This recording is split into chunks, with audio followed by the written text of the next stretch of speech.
কুরবানির গোশত 3 ভাগ করতে হবে এমন কথা আল্লাহর নবী বলেন।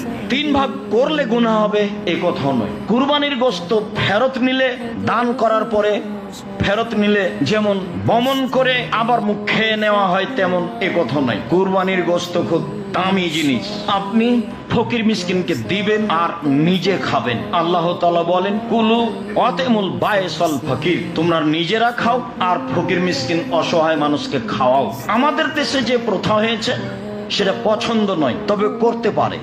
কি প্রথা হয়েছে? আরে 3 ভাগ করো, করে 1 ভাগ ফকির মিসকিনকে দাও, আর 1 ভাগ আত্মীয় স্বজনকে দাও খাও, আর 1 ভাগ জমা রাখো। তাহলে কুরবানি দিয়ে আত্মীয় স্বজন বজায় রাখতে হবে। এখন মানুষ প্রথা ধরে নিয়েছে চাঁপাইনবাবগঞ্জের মতো, যে কুরবানিতে জামাইকে দাওয়াত দিতে হবে, মেয়ের শ্বশুরকে দিতে হবে, ছেলের শ্বশুরকে দিতে হবে, না হলে সবাই বলবে কৃপণ। এটা কেন করবেন?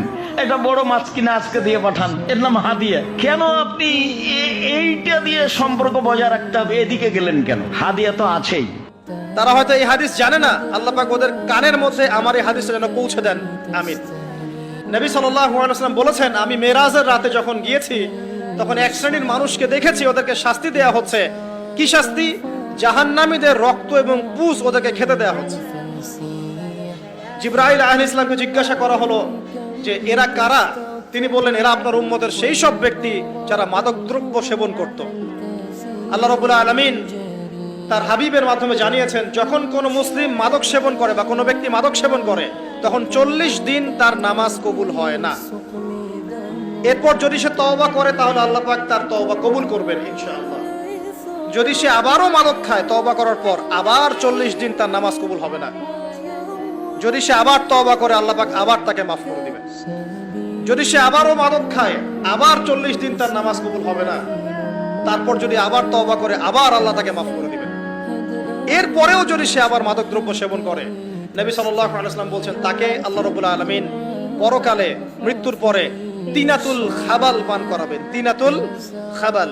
জিজ্ঞাসা করা হল, ইয়া রাসূলুল্লাহ, তিনাতুল খাবাল কি জিনিস? নবী সাল্লাল্লাহু আলাইহি ওয়াসাল্লাম উত্তর দিচ্ছেন, এটা হচ্ছে জাহান্নামীদের রক্ত, মাংস, এগুলো পুড়ে পচে যে রসটা বের হবে, এটা হচ্ছে তিনাতুল খাবাল। আনতা নূরুল্লাহি ফাজরান জিতা বাদাল উসরি ইউসরান রব্বুনা আ'লাকা কদরান ইয়া ইমামাল আনবিয়াই আনতা ফিল ওজদানি হাইয়ুন আনতা লিল আইনাইনি ضيٌّ আনতা ইনদাল হাদিরিয়্যুন আনতা হাদিন ওয়া সাফিয়্যুন ইয়া হাবিবি ইয়া মুহাম্মদ ইয়া নবী সালাম আলাইকা ইয়া রাসূল সালাম আলাইকা ইয়া হাবিব সালাম আলাইকা সালাওয়াতুল্লাহ আলাইকা ইয়া নবী সালাম আলাইকা ইয়া রাসূল সালাম আলাইকা